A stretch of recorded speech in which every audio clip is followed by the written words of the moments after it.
Okay, awesome, awesome. We are now live. We are now live. So I want to welcome everyone to tonight's live webinar. We are going to have fun, fun, fun, fun, fun. We are going to learn a lot. I hope that you have a pen next to you and a pad so you can take notes, because you're going to gain a lot of insight, a lot of information on the mindset that it takes, that is required to be successful in your business and in your life. So I just want to tell you guys that may not know a little bit about who I am. My name is Ari Squires, and I am happy to be working and doing what I absolutely love. I have been able to create a life that I absolutely love, helping people create the life that they absolutely love through entrepreneurship. So what I do is I work with women and I work with men, and I help them create products. I help them create programs and services that are going to actually sell and that people actually want and that people will actually buy, because that's important. With so much noise out in social media and in the world, period, we have to stand out. We have to stand out amongst the crowd. We have to, attract the right clients to us. And so that's important. And I notice that sometimes we can get lost in the crowd. So I help you create those products, help you position yourself, and also help you take your mess and turn it into a movement, which is something that I would have been able to do, especially with my event that I have created, which is called Release the Chains. Now, Release the Chains is an event, it's a conference, it's a 2-day conference where entrepreneurs come and learn strategy, learn business knowledge, tips, they hear stories. I mean, you're just going to learn how to make money, basically, because at the end of the day, we got to make money. And that's what entrepreneurship is. We help people solve problems for money, right? We solve their problems for a profit, pretty much. And so you're going to learn different strategies and different tips to do that. But the whole story behind Release the Chains is, when you hear chains, it kind of makes you feel like you're in bondage, like something is kind of holding you captive or holding you back. And so in order to move forward in your purpose, you have to release chains. You have to release all of those limitations and all those limiters that hold you back. And a lot of times it's just our own selves. A lot of times we're in our own way. We're literally standing in our own way. And so we have to be able to reach deep inside of ourselves and peel back those layers and pull back the curtains and be honest with what's going on inside of us. What's happening in our mind? What are we telling ourselves? What stories are we still sitting on, that's holding us back? And so once you're able to do that, I feel from my own experience and learning about other people who have been successful and are, again, creating the lives that they love, that the sky's the limit. Everything is possible. As you all know, or you may know, my mantra is all I see is possibility, because that's all I see. I don't see those chains. Yes, they're there, and we have to constantly, push them away and release them. But still, at the end of the day, it's all I see is possibility. So that's a little bit about who I am, what I do, and how I work with people. And so I want to tell you guys a little bit more about what we're going to do tonight. We'll have you guys for about 70 minutes or so, depending on how much Paul talks. But we'll have you on for quite a long time. But I want you guys to really, really, really get this knowledge, because Paul is just an extraordinary entrepreneur all by himself. He has created great success for himself. He knows how to stand out amongst the crowd, to have television stations reaching out to him, to host his own TV shows and be that America's favorite matchmaker and create success and happiness in his life for his family and create a legacy. So he's going to be sharing with you what he's learned throughout his journey, and he's going to tell you his story about working for two of his mentors, which one of them everybody knows. If you don't, I don't know where you've been, but he's been able to work for the likes of Oprah Winfrey. He had his own show on the OWN network, and he has worked and have mentors of other billionaires. So he's going to be talking to you guys about some of those mindset shifts that we have to make and some of those success habits that we need to have in order to be successful as entrepreneurs. So this call is for you if you are an entrepreneur and you're looking to grow and looking to build and looking to expand, maybe expand in another area, or just stay the course, just be able to sustain yourself and remain successful and continue to do what you want to do. I just posted something on Facebook earlier today about Forbes just recently, what was it, posted an article about Black women being, what did it say? It said, Black women are the fastest growing entrepreneurs in the United States. And I truly, hold on, I have something up here in my way. Hold on, guys. It went away. Okay, there we go. And I truly believe that. And I think it's because so many, not just women, but men as well, are looking for more freedom, more freedom to do the things that we want to do, more freedom. Most of us are moms, more freedom to have with our family and our children and being able to pop up on them in school for just nothing, That's truly a gift. But I think we're just looking for more freedom. So this call is for you. If you too are on the path of entrepreneurship, you're looking for more ways to be more profitable in your business, you're looking for what does it really take to sustain and create the success that you want to have in your life. A little bit later on, as you know, some of you know, I'm hosting my 4th annual Release the Chains conference. Is going to be this weekend in Falls Church, Virginia on February 27th and 28th. Let's get excited about that. It's going to be phenomenal. I am just so excited about this event because it's strictly centered around entrepreneurship and creating generational wealth in our families and removing those curses. We love our parents from other generations, but for me personally, I know my mother, it was all about get a job, work, and then retire. Well, this new generation, it's not about that. We ain't about that life. Not all of us. We're really looking to do more and expand and do what we love to do and get paid for it. So I'm really, really excited about Release the Chain. So I'm going to have a special offer for you guys a little bit later on for taking the time to join me tonight and come and listen to the incredible Paul Brunson. So I'll have something a little bit later. But I want to go ahead and just get into it. Paul, are you ready? Are you there? I'm ready. I'm here and I'm ready. I can't wait. Awesome. So what I want to talk about first is go ahead and share with us your story, who you are, and why you're considered America's, favorite matchmaker. That's wild. That's wild to hear you say that. Well, my name is Paul Carrick Brunson. I throw the Carrick in there because there's another Paul Brunson floating around here who were roughly the same age. He's into other activity, so I like to differentiate myself, but that's why I'll go with the Paul Carrick Brunson. But I live in Washington, D.C., between D.C. and New York, and I was in finance. And so I did investment banking, and then after that, I actually had one of the best jobs in the world. I managed the investments at that time, he wasn't a billionaire. He was a very wealthy Turkish man, but he's since become a billionaire. And I managed all of his U.S. investments, and it was one of those dreams that was just a dream job. And I did that for 5 years. And towards the 4th year, I told him that I wanted to pursue a passion of mine, and that was tutoring students. I've always wanted to, tutor kids in math and science. And so he said, I'll support you doing that. So I launched a nonprofit organization called Level 10 here in Washington, D.C. And what we were doing is we were providing test prep. Basically math, science, English to low-income students. It was mainly Black and brown kids here. And in the summer of 2008, we had a summer camp. We had 100 kids in the summer camp, and not one of the 100 kids had 2 parents in the household. Most of them lived with just mom, or lived with auntie, or lived with big sis. Very few lived with men, right? Most lived with women, and not one lived with both mother and father. And that really impacted me because I looked at how 2 parents in the household creates essentially a different type of child, not necessarily a better child or a worse child, but a different type of child. And so here we were trying to provide test preparation, and what we really could have been doing is focusing on a much larger issue. So at that time I said, I want to do something around this. I want to figure out what can I do to impact this problem. And, you mentioned how entrepreneurs create solutions to problems. And so I was looking for a solution to that problem. A lot of people in the summer camp, they said, Paul, why don't you just be Hitch?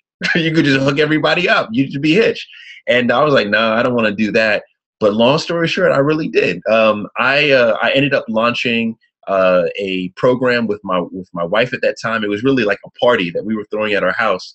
But what we noticed with this party that we were throwing is that people were actually, through the activities we had arranged, people were actually learning more about each other than they would on an online dating site, or they would if they were at the club or at a library meeting.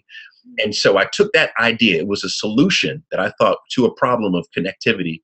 And I went to try to pitch it to a matchmaker to have them roll it out. And I couldn't find the matchmaker, but I found out that in the matchmaking industry, there were no full-time Black matchmakers. This is 2008. There was not one full-time Black matchmaker. And then I did more research, and I found out that there was heavy segregation happening in the matchmaking space. In particular, Black women had the most difficult time acquiring a matchmaker, and Black men had a very hard time acquiring a matchmaker. And so at that time, I realized, you know what, I need to do this myself. So I quit the nonprofit. I quit my job working full-time for this billionaire, and I launched this organization called the Paul Carrick Brunson Agency. And since then, it's become one of the top matchmaking agencies in the world. That's allowed me to enter television and start doing some projects with Oprah, and now I have a big project for ABC coming up. I host a show for Black Enterprise called Our World. I've been able to launch lots of other projects as a result. So it's really interesting. I really stepped out on faith. I did something that I didn't think that would ever, make me recognized or make me wealthy. I was really just focused on this problem, and it's really changed my life. I think that's incredible, because that kind of brings me to the whole thing of following your heart. You just did something that you felt good about, something that you felt would impact people and change lives. And you mentioned that you quit your job. And I know a lot of the women that I work with are full-time or part-time entrepreneurs, and men. I always say women. I have men clients as well, but the people that I work with, they're trying to step away from entrepreneurship. Can you tell us how that was, and what advice would you give to someone who is looking to, transition from a job into entrepreneurship? Because I know it wasn't just easy. No, it wasn't easy. And I always like to say this story too, is that wasn't my first time stepping away from a job. I had stepped away from a job previously, actually, and I raised money stepping away from that job. And also I had been working literally, I'm Jamaican, so I was working since I was born, basically. But I had a job really going back to when I was 12 years old, and I've never not had a job in my entire life.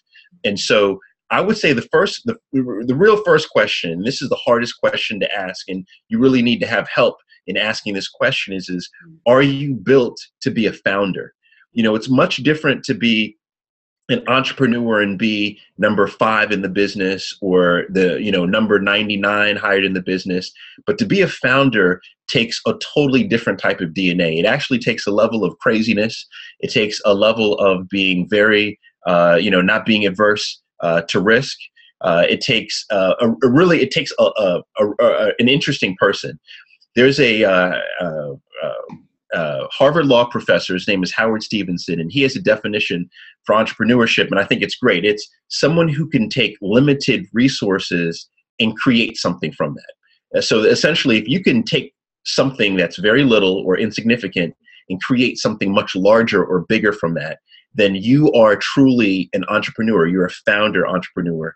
And so I think it does take that. Also, what it takes is a passion behind what it is you're attempting to solve, right? So a lot of us every day, like, you might be in the shower, you may say, you know what, it'd be better if there was a different type of soap, or, it'd be better if the faucet ran differently. And if you don't have a passion behind trying to find that solution, because you have to realize you're going to go through thousands and thousands of potential solutions before you reach that solution. You're going to go through thousands of hurdles, thousands of roadblocks. If you don't have the passion to get you through that, then you're not built to create a solution for that particular problem. So you need to have an extreme passion for the particular problem. And then also you need to have, I think, a good amount of research and understanding of what it is that you're attempting to do. I see a lot of entrepreneurs today just kind of jump into the pool and they might be passionate about the topic. They might have the right DNA, the right makeup, but they haven't done the research. They haven't created the right structure. They haven't, figured out how they're going to actually fund their project. And so you need to do the right research. But I think if you have the right research, you have the right passion, and then you also have there needs to be a little bit of, of natural craziness. Yeah. I think if you have those, then you have the makings of a really great entrepreneur. I totally agree, especially about that crazy part. Yeah, I know your story. I know your story. You fall in the crazy part. Absolutely, absolutely. So about leaving that 9 to 5, like, what is your tips or suggestions on that part? There's really two sets of advice here, and I've heard both, and I'll give you my opinion on it. But the one set of advice is what you want to do is you want to build towards it, right? So to moonlight a little bit, to get your feet wet, and then to gradually grow. The other set of advice is to jump right into it. I'll tell you what my answer is. My answer is what Dr. Dennis Kimbro says. Mm-hmm. Anybody watching right now that you're not familiar with Dr. Dennis Kimbro, he wrote The Wealth Choice, among many other books. He's done the most extensive research around Black millionaires out of anyone in this world. He's someone that you definitely should get to know. But I had the opportunity to interview Dr. Dennis Kimbro, and I asked him this similar question. And he said that what typically happens in entrepreneurship is you have person A and person B. Person A and person B, they're both working a full-time job. They both have an idea for a different, for a product or for a service. And what they do is they decide to quit their job, and they decide to pursue that passion. Now, person A, they're a little bit comfortable. So what they say is once they hit that first roadblock, once they try to sell the product and the product can't be sold, once, the mortgage bill comes up and they say, oh my God, I can't pay for the mortgage. They say, you know what I'm going to do? I'm going to go get my job back, and I'm going to keep working this. Or what, I'm going to get a part-timer and I'm going to keep working this. What person B does is person B says, you know what? I know my mortgage is going to come up due, but I'm not going to pay for it right now. I'm going to keep going. And I know I'm not going to get foreclosed on for another 6 months. So I'm going to keep going, right? Person B says, you know what? I know that I got the light bill. I know that I got this, but I'm going to let this one particular bill slide. Person B says, you know what? I'm just going to go ahead and sell my car. I'm just going to sell my car and I'm going to just Uber, right? Or I'm going to get a bike or whatever. The bottom line is that person B doesn't let anything deviate them from the path of hitting that solution. Whereas person A says, you know what, I can still get to it, but I'm going to get to it by making myself a little bit more comfortable. His answer basically is that if you're going to be an extremely successful entrepreneur, like my former boss, Enver Ugel, who's a billionaire, or Oprah Winfrey, who's a billionaire, or folks like Michael Lee Chin, who I've interviewed, who's a billionaire, if you're going to get to that level of status of success, you have to be person B. You can't half step. You got to jump fully in. You got to be fully engaged. If your goal is not to create, the next Facebook or the next Microsoft, you simply want to, make really nice hats and sell them. Like, if that's your thing, no shade against that, but that doesn't require the level of commitment of person B. You can be person A. So a lot of it depends on what you're attempting to build and what your passion is behind what you're attempting to build. But my default advice is that you can't half step your way through your passion. You've got to whole step your way through your passion. I love that. I haven't heard that, whole step your way to your passion. That is, I like that. I like that. It's really good. Well, Ari, you know what I really say? I was actually trying to keep it clean, but I always say you can't half ass. Mm-hmm. You could only whole ass, because nobody wants half of an ass. You want a whole ass. So that's I hope so. I hope so. Yes, I want a whole ass. Absolutely. Be lopsided like this.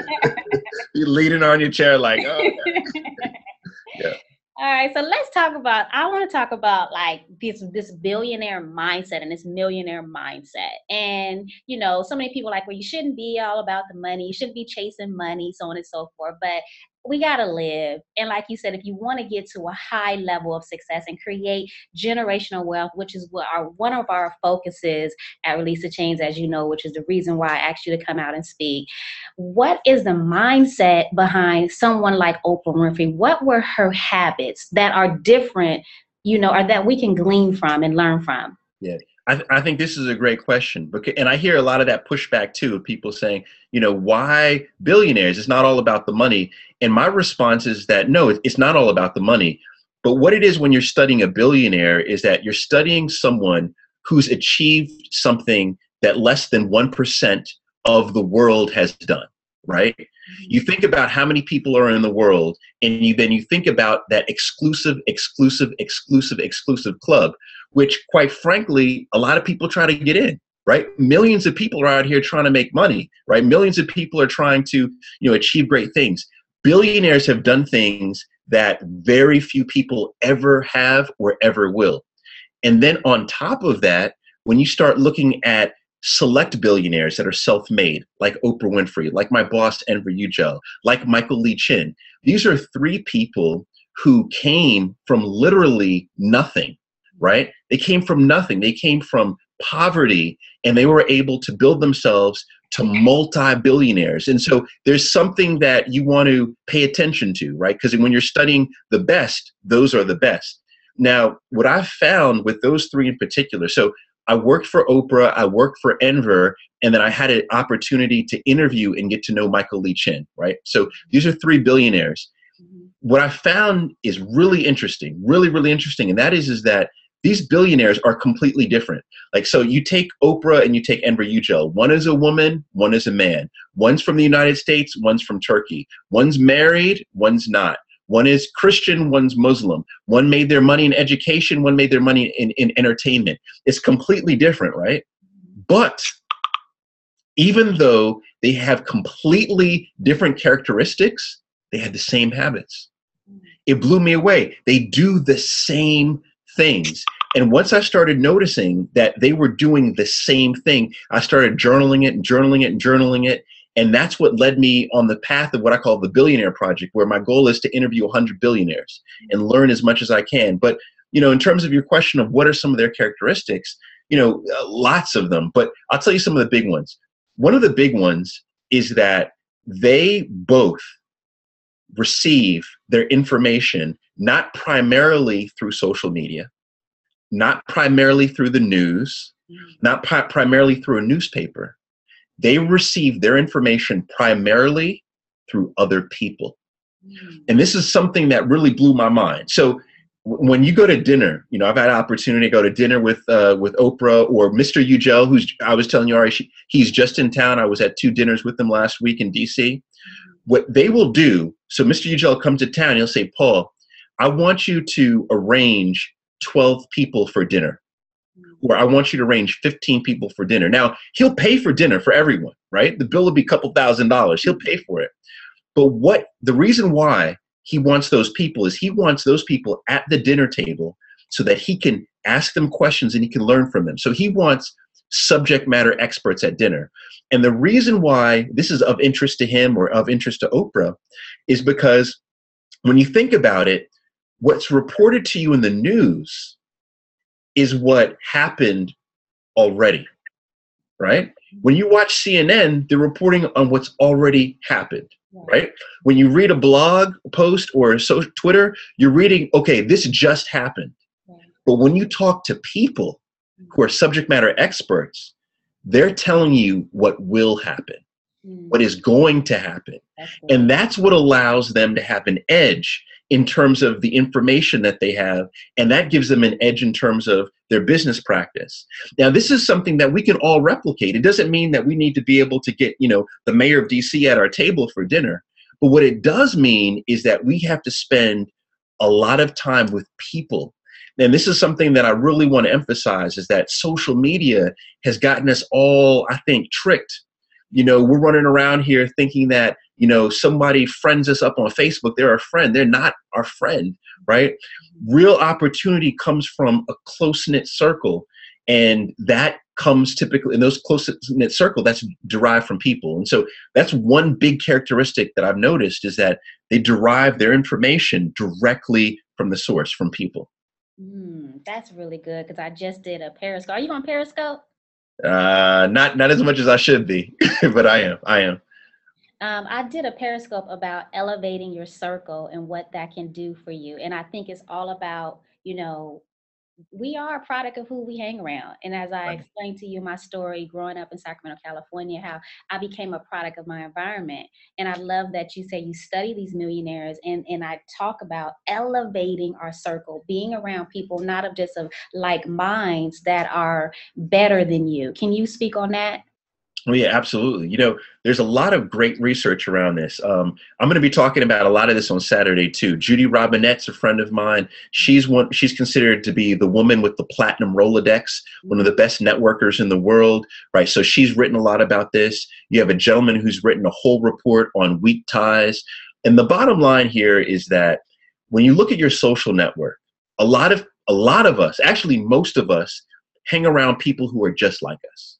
We hang around people who look like us, who believe the same things that believe, who grew up roughly the same way, have this roughly the same family structure, almost dress alike. You see like boys or girls together, like they dress alike.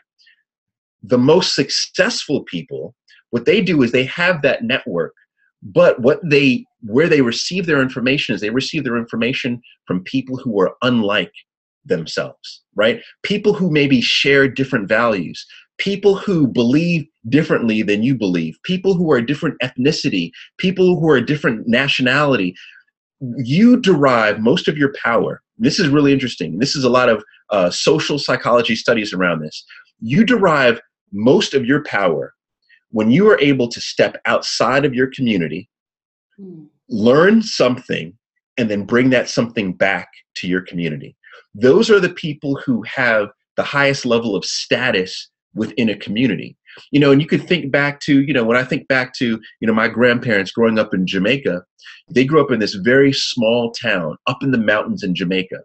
And what would happen is some of them, right, who had enough money, they can go down to Kingston, the big capital, and they learn like the new music or the new dance or whatever the new thing was, and they would bring it back to the small town, and everybody in the town would gather around and listen to them. They became the center of power. Why? Because they were able to step outside their community, learn something new, bring it back to their community and share it and empower their community. It's no different than how we operate. And so if you are strategically thinking about how you can gain more influence in your community, how you can gain more status, you want to do as much as possible of stepping out, learning as much as you can, and then bringing that back to your community. That was really good. That was really inspiring. Thank you. Thank you for sharing that. That was really good. Okay. When you think about elevating our circle and being in the environment of optimism and positivity, why do you think it's important for people to attend an event such as Release the Chains? Yeah, I'm telling you, all of these events are the most, in my opinion, it's the most impactful thing that you can do. And the reason why is because hope requires preparation. At the end of the day, hope requires preparation, right? You talked about your mantra and how optimistic you are, right? That didn't just happen to you. You didn't just wake up and you were like, okay, because when you think about it, let's even break it down. Hope really is about expecting something, right? Expecting something means that you are confident that there's going to be a certain outcome. Not maybe, sort of, kind of. You are confident that there is going to be a certain outcome. Now, the most successful people that I know, like yourself, Ari, you have hope. You expect something to happen. You are confident that something will happen. The problem that most people fall into is that they're not confident. They think, you know what, maybe it could happen. Possibly it could happen. And when you build, or when you peel back and you find out, when you investigate, well, why is that? Why are you not confident? Why do you just kind of think it's going to happen? It's because of their belief system, right? And we know that our belief is truly our reality. It sounds corny, but it is, right? Our belief is our reality. If you don't think that your business is going to be able to be successful, you're right. Your business won't be successful. But if you believe your business will be successful, chances are it will.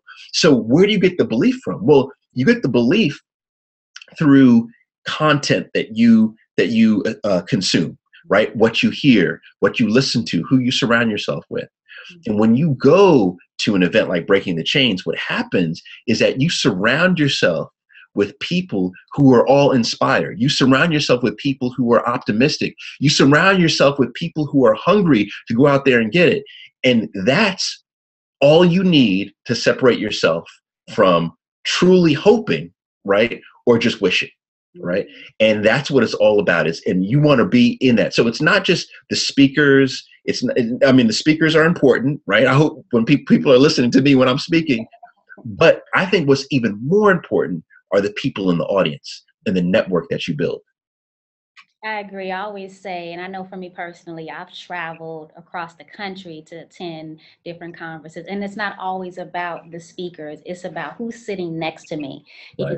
I've created partnerships, I've created friendships, I've created new clients, Yep. made money off of attending. So I want to talk about, and it was for me, I see it as an investment. I don't see it as an expense. I don't see it as time wasted. I see it as me investing in my personal development, in my business, and in my future for my family. Let's talk about the billionaire mindset and what was investing in themselves like for them, and then why do you think it's important for individuals who will be attending Release the Chains? That was something that was probably one of the most shocking habits. Is that you think you're a billionaire, do you really need to keep learning? Like, what Oprah, this is a great example. This is a great story. So, like 2010, it was when I was really working with Oprah, seeing her on a frequent basis. And I remember at that time, that was when Twitter was really like blazing hot. Instagram was just starting to kind of pop off a little bit. And a lot of celebrities had people who were tweeting for them, even to this day, had people who were managing their own social account. And I remember her specifically saying that she wanted to learn the social media thing, right? She wanted to understand, well, what is Instagram? Why do people like photos? Why do people share photos? Why do they do that, right? Now, she is running a million things, magazines, network. She's doing movies. She's got all this stuff. You would think she would just hire a team to do that for her. No, she had people come in. Actually, one of my friends did this too. He went in, Mike Street, who used to work for VaynerMedia, Gary Vaynerchuk. They taught her about social media. She educated herself on that. She invested in that. Now, why did she do that? The reason why is that, and I've realized this about billionaires, is that billionaires never, ever stop investing in themselves. The moment that you stop investing in yourself is the moment that you've written off all future dividends. You've written them off. So you stop investing in yourself today. What you're basically saying is that don't expect to win tomorrow. You should have no hope, right? Because you're not doing anything today to make yourself better tomorrow. You're not doing anything today to win tomorrow. So they never stop. To this day, they're still educating themselves. Mr. Ugel, he's here. He's learning English. He doesn't need to learn it. He has interpreters and translators, and he doesn't need that. But why? Because he knows that he'll get a return on that. So it's critical to invest in yourself. And this is something that billionaires do. That's incredible. I want to take some questions. Let me see if anybody has a question. And I have like 2 more questions for you. Does anybody in the chat room have a question for Paul? Go ahead and type it in and I'll take a question. I'll go ahead and ask one more question. If you guys have a question, feel free. Go ahead and type it in there and we'll make sure we answer it. Okay, you've shared some good insight with us and I thank you for that. And I know there's a lot more that you'll be sharing. Tell us a little bit about what you're going to be giving us at Release the Chains this Saturday. What can we expect? Definitely. You can expect something brand new. So I have, I've been thinking a lot about how business and success in business overlaps success in social relationships, success in romantic relationships. And I really feel like there's commonality among that. And what I want to be talking about, what I will be talking about is what is that commonality? what allows someone to be successful in all of those endeavors? And in particular, I'll tell you what they are, and on Saturday I'll be breaking them down. One is knowing where to actually find opportunity, right? This is a big question because we all have opportunity in our lives. Whether or not we believe it or not, we all have opportunity floating around. So where exactly is that opportunity? How do you identify it, right? That's one. The second is, then how do you create more opportunity? Because leverage is a word, big word, that all billionaires, all very successful people use. And leverage is just taking something that's very little and making more of it, right? Is just increasing it. And so how do you take maybe the little bit of opportunity that you have and make it much bigger, right? So for someone like me, how do I take a YouTube video, right, and a web series and turn that into a cable TV show and now turn it into a primetime TV show that I'm going to be hosting, plug for ABC this year, right? Wait a minute. Wow, I like that. That was smooth. That was really smooth. That was smooth. So it's, something I'm super excited about, but like, how does that happen? How did I leverage that little opportunity and kind of flip that to something larger? So leverage. So we're going to be talking about that, right? How do you leverage? The next thing we're going to be talking about is something that I think is critical. And that is, well, then when you have all these opportunities, how do you make the right decision, right? How do you increase your decision making so that you can make prudent, more effective decisions? There's great research that shows that the most successful people in the world just make the best decisions. And at the end of the day, that makes sense because we wake up, we have decisions all day long, right? Are we going to read our email? Are we not going to read our email? What are we going to wear? What are we going to eat? Are we going to answer this? Like, we have all these decisions to make. Now, all of those are choices. How do you make the most effective choices, especially for your relationships, for your business, et cetera? We're going to be talking about that. And then last but not least, and this is something that I believe all of these billionaires and successful people do well, and that is, how do you manage your belief system?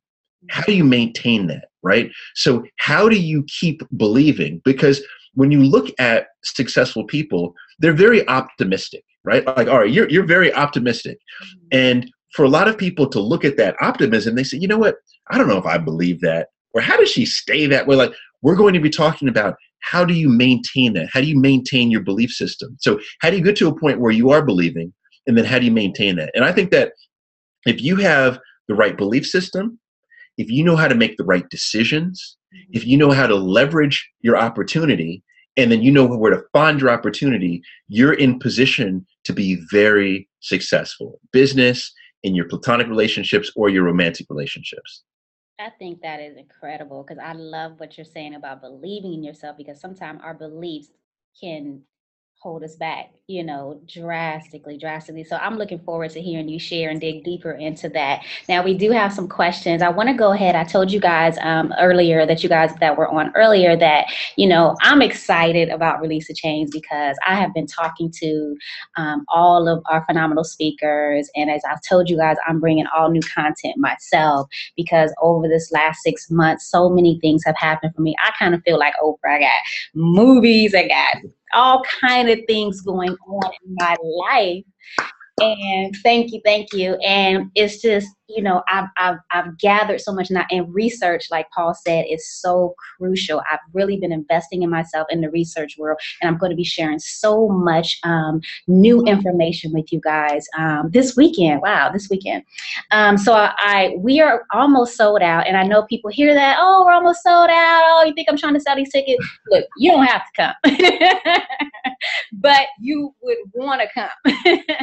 But no, if you're really serious about taking things further and learning and growing and building and connecting, I do highly suggest that you come and be a part of this event.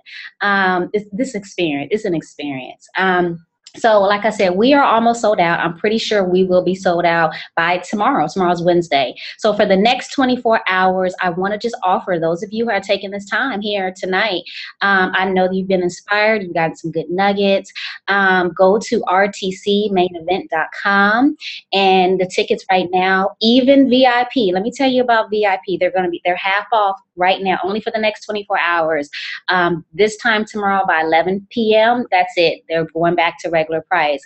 But with the VIP, you get the opportunity to have lunch with myself and Mr. Brunson.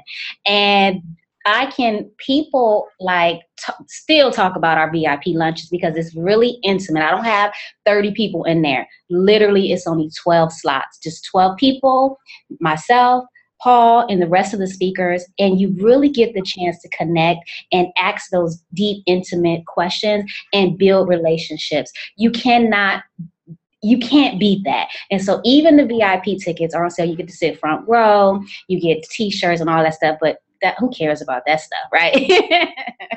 I care about being able to sit in an intimate setting, have lunch, break bread, rub elbows, and be connected and have that intimate session. So that's VIP. VIP is also half off again for 24 hours. So run to the website. You got 24 hours to get those tickets. I just wanted to throw that in there. So you ready for some questions? I'm ready. Okay, let's see. If you guys have any more questions, feel free. Okay, so let's see what you guys have here. Tia Scott wants to know, how do you handle fear or doubt, Paul? You have to walk through it. I will say that I've heard lots of answers to this question, and the best response that I can give is that you have to walk through it. And you have to know this, is that if you are in fear of something, right, chances are it means that you're scared of it. And what does that really mean, that you're scared of something? It means that you don't want that thing to come near you, right? You don't want that thing to come close to you. You don't want that thing to be inside of you. So you only have two options. You can either continue to stand away from the fear, or you can walk towards the fear and walk through it. Now, if you just continue to stand and let fear, stay in front of you, what's going to happen is you are not only going to be in fear of that for the rest of your life, but you are going to be thinking about it for the rest of your life. And it's actually the stress that comes from the thinking of it that's going to weigh on you more than the fact that it's, in front of you. Or what you can do is you can walk through it. Now, if you walk through it, is it going to be painful? Is it going to be hurtful? Perhaps. But when you walk through it, you've at least had the opportunity to handle it face to face. And chances are, once you have walked through it, it'll be something that you just kind of check off. It's something that's done. And so the best response that I can give is that you have to walk through. Now, does that mean that everything I'm fearful, I walk through? No. I'll be honest, I am, as a part of this show that I'm doing, I have to jump out of a plane, right?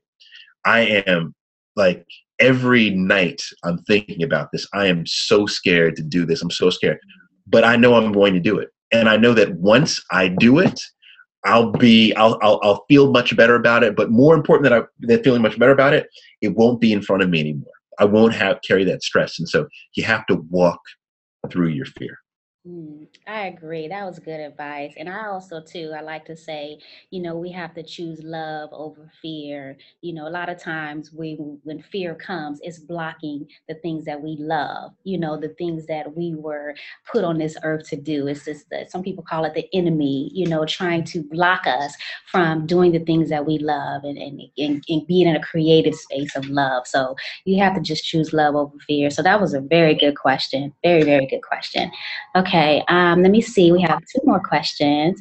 Talia is one of my clients. She just absolutely adores you, Paul. She says you are her mentor in her head.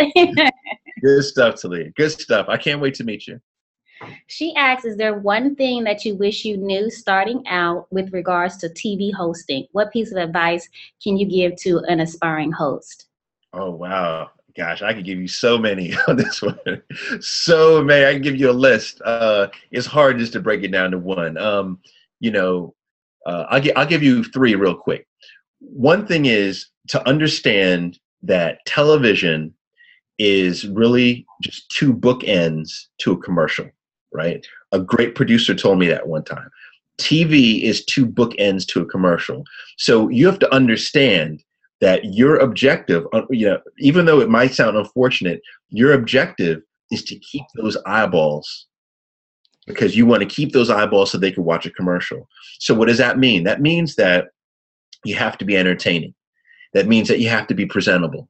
That means that you have to do some of these things that might not come natural to you. They didn't come natural to me. So that's just one thing to remember, is that you're really there for the commercial is the star. You're trying to get people to the commercial. That's one thing. The second thing that I'll say is that the preparation is key. So whether that's the research of the particular show, whether that's the research of the subject that you're interviewing, whatever it may be, preparation is really the difference between winning and losing on television, right? That's second. The third thing that I'll say about TV is that TV, when the lights are on, is actually easy.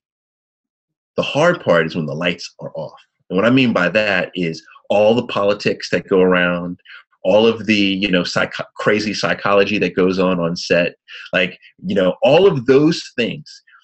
I've seen so many super talented people not make it. And I'm sure you all have too. And you wonder, how do they not make it? How do they get canceled? How do they get fired? I don't get it.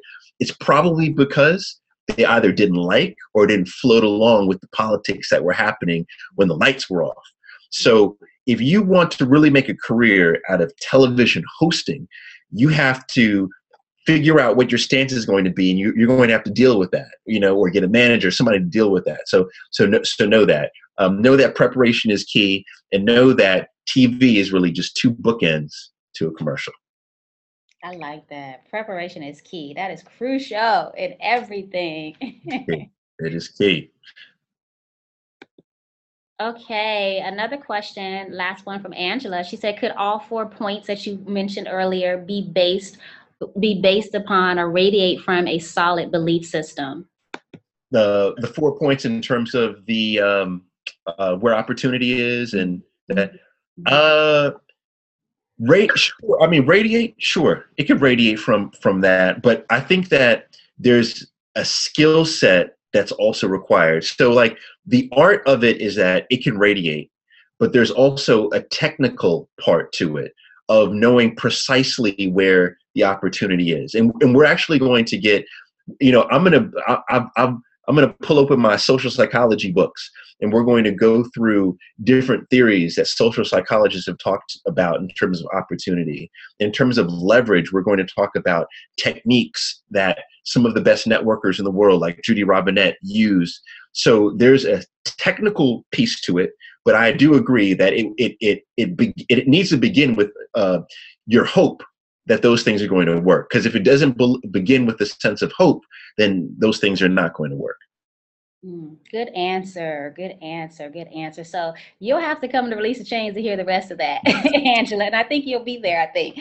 So This is great. This has been really important. I've been taking notes myself because this is just really good information. I want to thank you for taking the time out of your busy schedule to join us tonight and coming and spending your Saturday with us. And anything you want to end with, one before you go, I want to remind people that, this event, again, for those of you who have come to Release the Chains in the past, that it's mainly been for women. This is my question. You know what I'm leading up to, right? I know it. I can feel it coming on.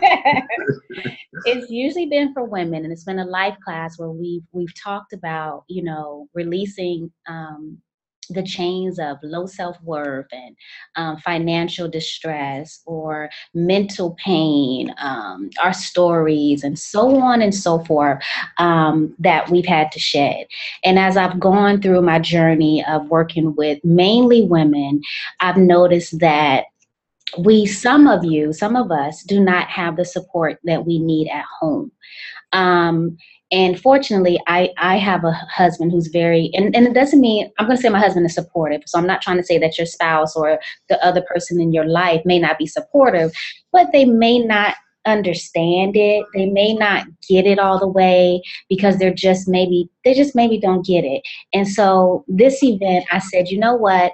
That's the missing piece from Release the Chains. We have men come, we've had other men take the stage and been incredible, but why not bring the men there? Why not let them be a part of this experience so they can join you and support you and understand your craziness? Understand why you're up all night, why you're delirious, why you're, doing what you do and feeling so good about it, and why it's so important to you. So I wish there were more men out. I actually had somebody inbox me about an hour before we started. She said, hey, my boyfriend doesn't want to come. And I said, get him on this call tonight, so he can understand, right? And I know it's different for men. So Paul, can you shed some light, shed some tips, shed some advice for there's mostly women on this call tonight, because that's my tribe, right. For them to get their significant others out to come and share in this experience with them. Sure, absolutely. I mean, Ari, we talked about this, and this is something that actually is interesting because it touches upon what you said at the very beginning, and that is that Black women are the fastest growing group in terms of entrepreneurs. And when you look at different segments such as education, Black women are outstripping many other ethnicities and genders in terms of education, et cetera, right? I think that there's a couple of keys here. One is that women who are watching this right now, who are attending the event, right? The reason why you are attending an event on a Saturday, of all the things you could be doing, the reason why you're coming on a Saturday is because you probably value ambition, right? Ambition is probably a characteristic that you value. Now, being a matchmaker, I will tell you that the most successful couples are couples who value the same things. Right. So, for example, my wife, she values ambition. Right. We're good. Ari, I'm sure. Right. Values ambition. So the key is, I think, where you begin is you begin with your spouse or your boyfriend by saying, this is something that I value. Do you also value it? Right. If the answer is yes, then this is an opportunity to show that value play out. Now, here's where the reason why I say to show that value play out, because a lot of people talk a good game. A lot of people talk about, oh yeah, I'm ambitious, while they're playing, their video games, or, I'm all about family. And you never see them call their mother. Like you see, values only play out in action. They only play out in action. This is an opportunity to see values play out in action. Now, there's another part to this. Right. The other part to this is that when someone that you care for cares for something, you being the person that cares for them, you must act selflessly. And this is something that I see with successful couples, is that you can see if a couple is going to be successful when there's some bit of adversity or there's some bit of disagreement, and they choose to act selflessly instead of selfishly, right? So this is an opportunity. And so I'm saying, lady, you tell your man all this, right? Now, this is an opportunity for him to show his value, right? His value, right? That the values connect, to show up for you. So this is something that you care for. But at the end of the day, what we're going to be talking about is we're going to be talking about how to be successful. Like we're not. I can just speak for what I'm talking about. I'm not up here talking about matchmaking stuff on Saturday. I'm talking about what I have learned, given this really huge blessing that I've had, right? To literally work hand in hand with Oprah Winfrey and Ryujel, to be able to sit across from Michael Lee Chin and learn from them. And I'm going to literally take everything that I've learned from them, and I'm just going to spin it back around and say, here's what I've learned. Here it is. And so I think this is a great opportunity. I'm honored that Ari's bringing me in to do it. And I think this is something that everyone, man or woman, can benefit from. I love it. Absolutely, absolutely, absolutely. Okay. Awesome, awesome, awesome. So I won't keep you on any longer. I will see you on Saturday. And thank you again for your time. Thank you for being a part of the Release the Chains family. You will feel like family as soon as you walk in the hotel. I've been saying the tribe is serious. Your tribe, I see your tribe on social media. They don't play. They don't play. Thank you. Thank you. We're serious about learning and growing and developing and being better people. So I'm going to go ahead and let you go. I'm going to finish up with, I have a question about the event, and I'm going to share some of my success tips on event planning because I have so many people asking me, how do you do it? You know, and it's one of my geniuses. It's a gift of mine. So I'm going to share some tips with the people on. So any closing remarks? I would just say I can't wait to see everybody on Saturday. Ari, thank you very much for the invite. And everyone, thank you for watching. I mean, the fact that you're watching this right now, it's 9:30 Eastern Standard Time on a, what is this, Tuesday night? Yeah, the fact that you're doing that shows that that you're on the right path. And I that's probably what I would leave you with is that, entrepreneurship is hard. We all know it's hard. We all hit hurdles. The Oprahs and the Enver Ujellas, they hit hurdles too. But you always look for those little things to show you, those little bits of light to show you that you're on the right path. The fact that you are spending your night right now watching this, or you're watching the replay later, it shows you that you're on the right path because you are investing in yourself today, and you'll see the dividend tomorrow. Absolutely. Well, thank you. Thank you. Thank you. Thank you. Appreciate you. And you have a good night. All right. Have a good night, guys. Take care. All right, you guys. So look, I have a question. Someone had a question in the Q&A, and she asked, could she upgrade her VIP? And I said, absolutely. What I'll do is just go ahead and email info@arisquires.com, and we will send you a link where you can upgrade your ticket to VIP. We did close it out, but I did open it up this evening for tonight only because we have a little bit more room to add just a few more VIP participants. We can only take 1, 2, 3 more VIP people to attend. So yes, absolutely, you can upgrade. So listen, I want to share with you guys really quickly. You guys like that? That was good, right? That come on, y'all. Can I get some hand claps, some thumbs up in there? That was really, really good. I cannot wait. I'm telling you, I get excited about stuff like this because I understand the value in investing. I understand what it takes to be successful and the mindset that's required. And I know that investing in myself is so crucial. And so one thing that's been able to garner my success over the years is live events. Even with my dance school that I owned for 10 years and operated for 10 years, live events, that was how I was able to get my name out there, brand myself, easily be able to transition. Thank you, you guys, right? This was good. Easily be able to transition from dance studio owner with a totally different audience into business strategist, teaching people how to make money in their business, like 2 different audiences. But I did it through live events because there's no better way to show your genius and your expertise and to connect with your tribe and your followers and your potential prospects than a live event. It really gives them the opportunity to really, really get to know you because like I said earlier, there's so much noise out there, and getting people in front of you, whether it be 7 people, whether it be 10 people, whether it be 1,000 people, it's just a great opportunity for you to share your genius. So I just want to share really quickly because people ask me this all the time, like all the time. Now I'm going to be digging a lot deeper into this. I'm going to be doing a whole session on this at Release the Chains, how to not only do an event that's going to be an amazing experience, but actually how to profit. I'm going to be talking about the profiting part at Release the Chains. But what I want to talk to you right now is just the secrets on how I'm able to, do events over and over and over again. And Jay-Z said that, I forget that quote exactly, but, the excellence is being able to do something over and over and over again. It's not always easy to do that, right? It's not always easy. But I just wrote some stuff down here. And so one of them is you have to show people why they should attend. You have to show people the value in Release the Chains in your event. People have to understand what's in it for me.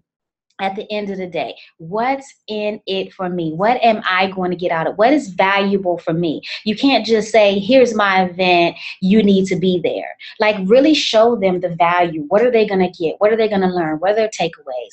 Like, the difference between this event is that we're going to implement, just like he said, he's going to bring out, and we're going to really dig really deep into strategy and implementation, because no one wants to just come somewhere and learn something and then just be thrown out there in the woods and do everything on your own. No one wants that, right? No one wants that. So at this particular event, you're going to be able to implement. So that's what you have to do. You have to show people exactly what they're going to get and be very clear on that. Be very clear on that. The next thing is you have to get excited about your event. If you're not excited about it, if you're not optimistic about it, if it's just something out there, then no one else will be excited about it, okay? No one else will be excited. You have to act like your event is the best thing popping. Okay, it has to be the best thing popping, because what happens is people feed off your energy. You know, sometimes we get discouraged. Paul talked about that earlier, right? We get discouraged. It doesn't work the first time. You know, no one buzzes, no one likes, no one buys tickets, no one takes the early bird. You guys know I did like 5 early birds. Nobody bought early bird tickets, maybe a couple. But that's all right. I didn't give up. I kept pressing forward. And my staff, my team at Realistic Teams will know this. You know, even though my mind wanted to give up, you know, but I kept pressing forward. You got to keep pressing forward, but you have to be excited. The next thing is you have to stop looking around at other people's events and trying to tap into their genius. When you do your event and your planning and your strategy behind your event, you have to tap into who you are. You know, what that genius is that you bring to the table, and stay there. Stay there. Don't try to do it like anybody else, because it won't work. And that's probably why nobody came to your next event, right? Because or maybe that's why you're even scared to launch an event, because you're not secure in your own clarity, in your own position, in your own brand. And again, I'm going to be digging real deep into that at Release the Change this weekend. But that's something you have to stop doing. Stop comparing. Stop trying to take things from different events. Create your own. Let it be yours, because that's what people are going to talk about. That's the experience. You have to give them your experience. You have to give them you, all of you, authentic, be transparent. You know, if you're trying to be like somebody else, trying to do an event like somebody else, it's not going to work. It's not going to work. And another one is you have to build momentum and anticipation around your event, you guys. You can't just pop up on Monday and say, here's my event. You have to build anticipation. Make people wonder, ooh, who's going to be there? What's this going to be about? Ooh, what's that? What's that? Before you actually launch your ticket sales or launch the event. You know, you got to throw stuff out there to your list, to people that you meet at networking events, on social media, you know, in your circles, in your new circles, and, you know, build anticipation.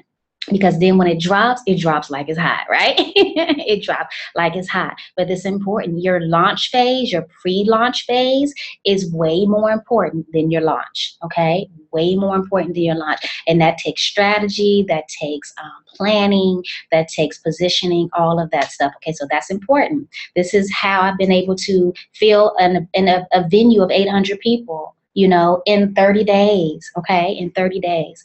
The next is make sure that your guests, if you're going to have guests, make sure that they complement each other, right? Make sure that they complement each other and they complement you.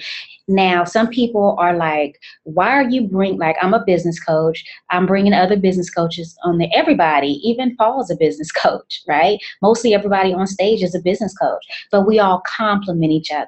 We all have a different genius. We all have a different gift. You have Zenobia on systems, you know, automating and setting up systems in your business. You have Vicki Urban on marketing and client attraction, and just, you know, and then you have Anthony Andrews on the 7 codes of, you know, he's a millionaire, you know, of the mindset that's required. You have Lloyd Irvin, who's Vicki Urban's husband, who is the internet marketing genius. This man charges $5,000 to attend his events. He has $100,000 programs, right? You have Roz G, who's a genius in the media, a genius in empowerment, right? You have myself, who's a genius. Hey, I got to give me credit, right? As well, in product development and taking my mess and turning it into a movement and building a tribe, okay? So everybody, we all complement each other, and it's all for you. You're going to glean, you're going to learn, you're going to take something from everybody. Be careful, be very, very, very, very selective about who you bring on your stage. Don't just bring somebody because they're popular. I'm so not about popular. I'm about what's your genius, what's your gift, what is it that you're bringing. It's not about popular for me, because popular doesn't always necessarily mean brilliance, and doesn't mean, I know a lot of popular people who are broke. Okay, so get off that bandwagon. Again, that's just looking around and seeing what everybody else is doing. Be very selective. Like, what is this person going to bring? What is my overall mission for this event? What do I want and I tell my clients this all the time, what do I want my clients to experience, what do I want the participants to take away? What do I want that movement for them to be? What is that impact that I want to create from my live event? And that's what you put out there. That's what you do. That's how you build your team or your panelists or your speakers, and even if you're doing an event by yourself.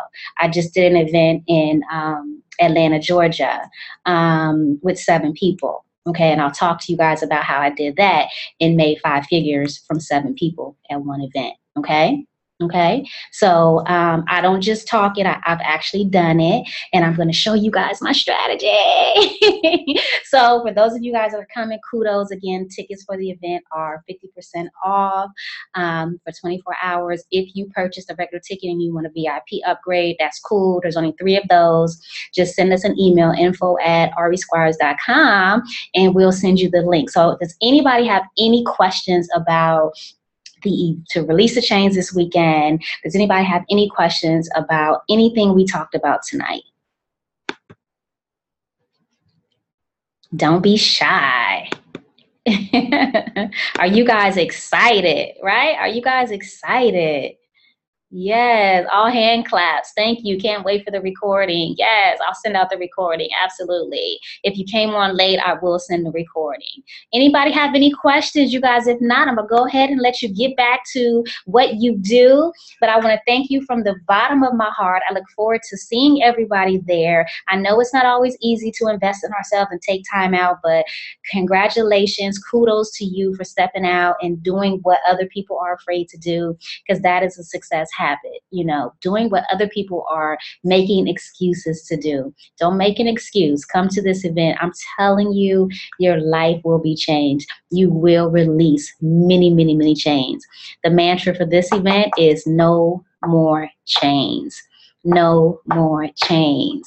No more chains. Okay? It's time we move past those chains, move past those excuses, move past that fear, move past that doubt, and do what we were put on this earth to do. Do what you always dreamed of doing, and live the life that you absolutely love. It's time. No more playing. It's time. We got to release the change, you guys. So no more chains. I'll see you guys this weekend. I'm super excited. And again, go to rtcmainevent.com and get your tickets at 50% off. I forgot to mention, you do have to put in the code RE. Since I forgot to mention that, I'll go ahead and put all the tickets there at 50% off, because I forgot to mention that. Okay? All right, you guys. I'll see you guys soon. Good night. Good night. Thank you guys so much. Thank you. I'm going to read these comments before I go. Emailing you, and please tell Matt I said hello. I will, Angela. I'm not sure which Angela this is. I will. I'm not sure which Angela it is. Which Angela? Angela, what's your last name? So I can let him know. He just came in and brought my light. Y'all like my light? Y'all should have seen how dark it was at first. All right, I'm going to end the recording.